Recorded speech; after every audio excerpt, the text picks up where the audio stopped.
Yashoda hospital অত্যন্ত যত্নের সাথে রোগীর কিডনি প্রতিস্থাপন করা হয়। কিডনি প্রতিস্থাপন যশোদা হাসপাতালে অত্যন্ত আধুনিক প্রযুক্তি এবং বিশেষজ্ঞ চিকিৎসকদের দ্বারা করানো হয়। দীর্ঘদিন ধরে হাসপাতালে কিডনি প্রতিস্থাপনের সুযোগ মিলছে রোগীদের। ত্রিপুরার রিনা সরকার নামে এক মহিলা হায়দ্রাবাদের যশোদা হাসপাতালে কিডনি প্রতিস্থাপন করেছেন। বর্তমানে তিনি সুস্থ আছেন। পাশাপাশি যে ব্যক্তি কিডনি দিয়েছেন তিনিও সুস্থ রয়েছেন। রবিবার আগরতলা প্রেস ক্লাবে এক সাংবাদিক সম্মেলন করে একথা জানান হসপিটালের কিডনি বিশেষজ্ঞ চিকিৎসক ডক্টর জি সুধাকর। তিনি জানিয়েছেন, কিডনি প্রতিস্থাপনের পর রোগী সমস্ত ধরনের কাজকর্ম সাধারণভাবে করতে পারবে। কোনো ধরনের অসুবিধা হয় না রোগীদের।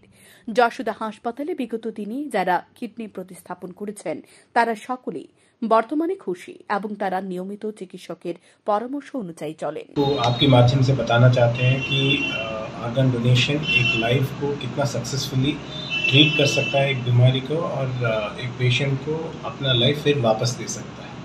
तो आपके सामने रीना सरकार जी हैं जिनका ट्रांसप्लांट अप्रैल 2021 में हुआ, लगभग अभी 3.5 साल के ऊपर होने को आ रहा है। तो तब से अब तक she has been leading normal life, अपना जीवन नॉर्मली जैसा सब लोग रहते हैं वैसा कंटिन्यू कर पा रहे हैं। एंड खुशी की बात ये है कि उनका लड़का भी डॉक्टर था हमारे पास, he was working with us, he was our colleague. उन्होंने हमारे ऊपर इतना विश्वास किया हॉस्पिटल के ऊपर और हॉस्पिटल के फैसिलिटीज़ के ऊपर, ताकि उनकी मदर का ट्रांसप्लांट हमारे हॉस्पिटल में किया है। एंड एवर सिंस ट्रांसप्लांट होने के बाद उनका रिकवरी के लिए भी काफ़ी ज़्यादा टाइम नहीं लगा। आई थिंक 1 महीने के अंदर या 1.5 महीने के अंदर यहाँ पे हैदराबाद से वापस अगरतला आ गए थे। तब से रेगुलर फॉलोअप पे हैं।